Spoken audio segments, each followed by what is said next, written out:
Attention loyal fans of the Cleveland Browns. A major update has just surfaced, and it has the power to completely reshape the AFC North while directly impacting the Browns' path toward a potential Super Bowl berth. We're talking about a strategic internal move that could weaken one of Cleveland's biggest rivals for years to come and, at the same time, open a rare window for the Browns to finally establish themselves among the NFL elite. Before we dive in, if you truly live and breathe Browns football, subscribe right now and help strengthen this community. Let's push together toward the 1,000 subscriber mark. Share this with other fans and make the Browns' voice echo across the league. Now, here's the truth. What happened behind the scenes in Cleveland is not simple, it's not normal, and it's definitely not innocent. While many people were focused only on the scoreboard, the Browns front office made a quiet but extremely revealing decision. Deshaun Watson will not be activated for the rest of the season. And before you assume this is purely a medical call, stop right there, because this decision says far more about the Browns' future than it appears on the surface. When Cleveland opened Watson's return window, the message was clear. He was still part of the plan, still on the chessboard. But by choosing not to activate him despite having the option, the franchise sends a much heavier signal. According to reports, the Browns still expect Watson to be on the roster in 2026, but his recovery from the injury suffered in 2025 was always uncertain.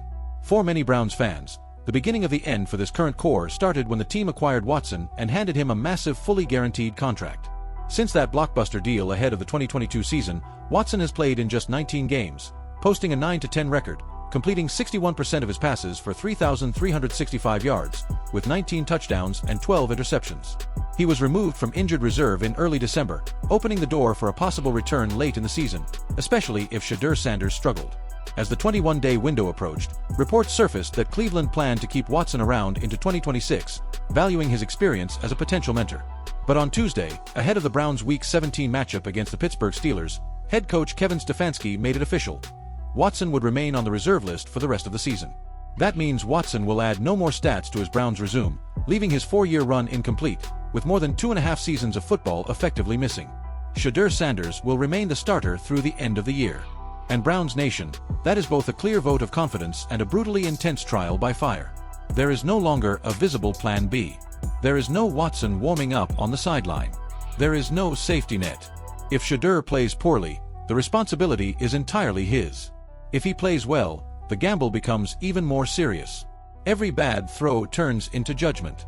Every loss becomes internal ammunition. Every game is a silent audition. And now we have to talk about the name everyone tries to avoid, Kevin Stefanski. His future is directly tied to this decision. Let's be honest, if he stuck with Watson, he'd be accused of stalling the rookie's development. If he rotated quarterbacks, he'd risk chaos in the locker room. If he hesitated too long, the front office would decide for him. So what does Stefanski do?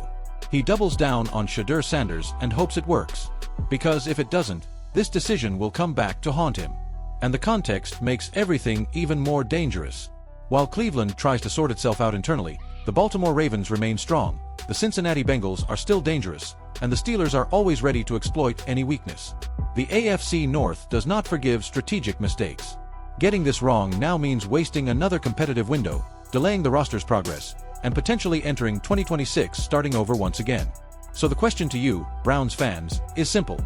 Are the Browns truly committed to Shedeur Sanders, or did they just postpone an unpopular decision because of Watson's contract? And what if the biggest problem isn't the quarterback at all, but the franchise's long-standing inability to take risks with conviction?